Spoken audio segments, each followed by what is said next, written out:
ខ្ញុំចាក់តងជាមួយបងខ្ញុំទៀតណា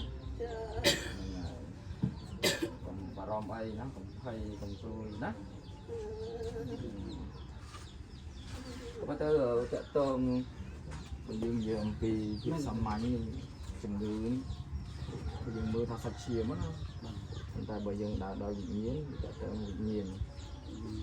ប៉ុន្តែរោគយើងមើលអស់បាទប៉ុន្តែយើងត្រូវចាំថានៅលើផែនដីយើងវិញ្ញាណ2វិញ្ញាណទី1ឲ្យយើងមានក្តីសុខវិញ្ញាណទី2យើងឲ្យយើងក្តីសុខទេទៅវិញ្ញាណទី1ហ្នឹងគឺវិញ្ញាណក្តីសុខគឺជា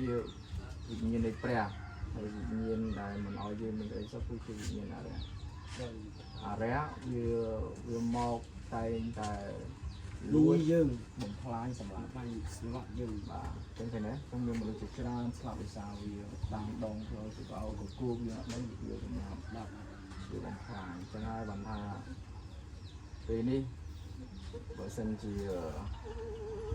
នឹងឲ្យខ្ញុំមិនដឹងនិយាយថាមិនទេបើសិនឃើញស្ថានភាពគាត់ហ្នឹងមានថានឹងឲ្យបងប្អូនមានអីជំនឿតាមណានឹងទៅតាមហ្នឹងទៅណាបាទតែ